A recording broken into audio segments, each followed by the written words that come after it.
এখন বাংলাদেশের নতুন নতুন বাইক লঞ্চ হচ্ছে এবং বাজাজ পালসার N160 নতুন এই মডেলটিও বাংলাদেশের বাজারে এখন চলে আসবে। সো এটার যে আপডেটগুলো রয়েছে সকল কিছু নিয়ে আজকে আলোচনা করব।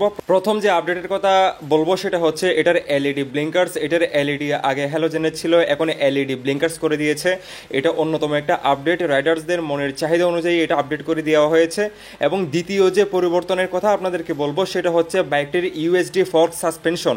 আগে ছিল টেলিস্কোপিক সাসপেনশন, এখন ইউএসডি ফর্ক সাসপেনশন দেওয়াতে এটা গোল্ডেন কালারে দেওয়াতে অনেক বেশি সুন্দর লাগতেছে, বিশেষ করে ব্ল্যাক কালারের সাথে। এবং এটার রাইডিং স্টেবিলিটি এবং কর্নারিং যে কনফিডেন্সটা আগের চেয়ে অনেক বেশি ইনক্রিজ হবে। তাছাড়া এটার যে মাড গার্ড আগের চেয়ে লং করে দেওয়া হয়েছে, কাদা ছিটা অনেক মানে আগে যেরকম উঠতো এখন এর চেয়ে অনেক বেশি কম উঠবে। তাছাড়া এখানে ট্রিপল কালারের কম্বিনেশনে খুব সুন্দর স্টিকারিংও করা আছে, যেটা দেখতে অনেকটাই আই ক্যাচি লাগতেছে। এখানে গ্রে কালার, হোয়াইট কালার এবং ব্ল্যাক কালারের রেড কালারের কম্বিনেশনও আপনারা দেখতে পাচ্ছেন। আপনাদের কেমন লাগতেছে অবশ্যই সেটা কমেন্ট সেকশনে জানিয়ে দেবেন। এখন পরবর্তী যে আপডেটের কথা বলবো সেটা হচ্ছে গ্রাফিক্স। এখানে আগের গ্রাফিক্সের চেয়ে অনেক বেশি সুন্দর গ্রাফিক্স দেওয়া হয়েছে। N160 খুব বড় বড় গ্রাফিক্সে দেওয়া আছে এবং অনেকটা স্পোর্টি একটা ফিলিংস এই গ্রাফিক্সটাতে দেখতে পাওয়া যাচ্ছে। সাথে এটার ওভারঅল যে কালারগুলো চেঞ্জ করে দিয়েছে আগের তুলনায়। এবং এখানে ট্যাঙ্কের উপরে 3D কালারে পালসার ব্র্যান্ডিং করা আছে। পিয়ানো ব্ল্যাক কালারের সাথে গ্রের যে কম্বিনেশনটা এটা যথেষ্ট সুন্দর লাগতেছে। এখানে ডুয়েল টোন কালারের আপনারা স্টিকারও পেয়ে যাচ্ছেন, রেড এবং হোয়াইটের। তাছাড়া এখানের যে ট্যাঙ্ক প্যাডটা ব্যবহার করা হয়েছে 14 লিটারের মেটাল ট্যাঙ্ক প্যাড ব্যবহার করা হয়েছে, E20 বেস ব্যবহার করা হয়েছে এবং ব্লুটুথ কানেক্টিভিটি ফিচারও আপনারা এই ব্যাগটি থেকে পেয়ে যাচ্ছেন।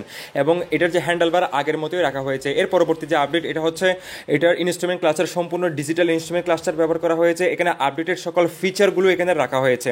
এখানে আপনারা 3টি মোড পেয়ে যাবেন। এই 3টি রোডের মধ্যে প্রথমেই হচ্ছে রোড মোড, এর পরবর্তীতে রয়েছে আপনার রেইন মোড এবং এর পরবর্তীতে রয়েছে এটার অফরোড মোড। তাহলে রোড মোড, রেইন মোড এবং অফরোড মোড। অফরোড মোডের মধ্যে আপনারা চাইলে ABS অফ করে দিতে পারবেন, আবার চাইলে ABS অনও রাখতে পারবেন। এটা যথেষ্ট ভালো একটা ফিচার। তাছাড়া এখানে যে অন্যান্য DTE টেকনোলজি রয়েছে, DTE টেকনোলজিও আপনারা এটা থেকে পেয়ে যাবেন। উপরে RPM মিটার রয়েছে, ডিজিটাল ক্লক রয়েছে, নিউট্রাল ইন্ডিকেটর রয়েছে, স্পিড ইন্ডিকেটর রয়েছে এবং এটাতে ABS sensor, side stand indicator sensor, check engine sensor, সকল সেন্সরই এটাতে অ্যাড করা হয়েছে। আপডেটেড যা কিছু আছে। এখন সিটের কথা যদি বলি, সিটটা আগের তুলনায় মোটামুটি যথেষ্ট কোশনিং বাড়ানো হয়েছে এবং এটার যে কমফোর্ট সেটা আগের তুলনায় মানে আগের মডেলের তুলনায় কিছুটা বাড়ানো হয়েছে। আগের মধ্যে 795 মিলিমিটার সিট হাইট ব্যবহার করা হয়েছে, কিন্তু এটার যে কোশনিং আগের তুলনায় অনেকটা সফট রাখা হয়েছে। এখন কথা বলবো এটার বিশেষ যে পরিবর্তন সেটা নিয়ে। এখানে আপনারা জানেন অয়েল কুলিং সিস্টেমের ফিন্স এখানে ব্যবহার করা হয়তো, কিন্তু এটা এখন সরিয়ে দেওয়া হয়েছে এবং সম্পূর্ণ এয়ার কুলিং সিস্টেমে রাখা হয়েছে। জানি না কোম্পানি এটা কেন করেছে, এটা কি তাদের ভুল সিদ্ধান্ত না সঠিক সিদ্ধান্ত, হয়তো বা এটা তাদের ইঞ্জিন টিউনিং করার কারণে যে হিট ম্যানেজমেন্টটা সেটা আপগ্রেড করা হয়েছে। তারপরেও এটা এয়ার কুলিং সিস্টেমেই রাখা হয়েছে, কিন্তু অয়েল কুলিং সিস্টেম থাকলে আরও বেশি ভালো হতো।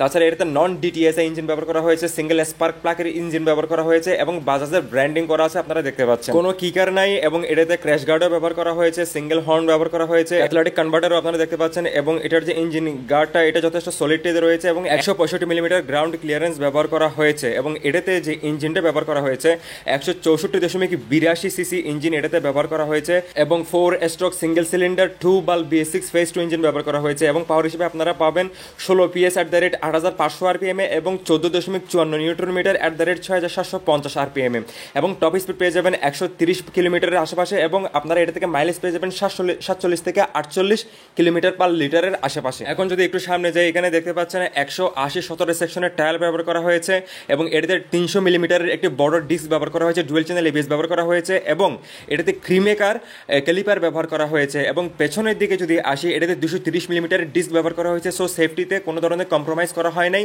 এবং এটাতে পেছনে যে টায়ার রয়েছে এটাতে 130, 70 আর 17 মানে রেডিয়াল টায়ার ব্যবহার করা হয়েছে, যথেষ্ট ওয়াইড সেকশনের টায়ার ব্যবহার করা হয়েছে এবং পেছনে মাডগার্ড ব্যবহার করা হয়েছে। এখানে adjustable 6 step adjustable monoshock suspension ব্যবহার করা হয়েছে। আর বাদ বাকি বিষয়গুলো আগের মতোই রয়েছে এবং যে নতুন যে বিষয়গুলো রয়েছে সব কিছু কভার করার চেষ্টা করেছি। তাছাড়া এটাতে স্লিপার অ্যাসিস্ট ক্লাসও অ্যাড করা হয়েছে, সেটা নিয়ে পরে বলতেছি। এখানে শাড়ি কার্ড ব্যবহার করা হয়েছে এবং ওপেন চেনসেট কভারও ব্যবহার করা হয়েছে। বক্সের সুইং আমরা আপনার পেয়ে যাবেন ইনফরমেশন সহকারে এবং এটাতে 5 স্পিড গিয়ার বক্স ব্যবহার করা হয়েছে। পাশাপাশি এটাতে স্লিপার ক্লাচ অ্যাড করা হয়েছে। আগের চেয়ে বেশি স্মুথ রাইডিং এক্সপিরিয়েন্স আপনারা এটা থেকে পেয়ে যাবেন। তাছাড়া এটাতে সকল আপডেটের কারণে বর্তমানে যে বাংলাদেশের প্রাইস 2,64,000 টাকা, কিন্তু এটার সকল আপডেটের কারণে এটার প্রাইস 5 থেকে 6,000 বা সর্বোচ্চ 10,000 টাকায় বেশিতে 2,70,000 টাকার আশেপাশে বাংলাদেশের বাজারে লঞ্চ হওয়ার সম্ভাবনা খুব বেশি রয়েছে। সো এই প্রাইসে কেমন হবে অবশ্যই কমেন্ট সেকশনে জানাবেন। ধন্যবাদ সকলকে, ভালো থাকবেন, সুস্থ থাকবেন।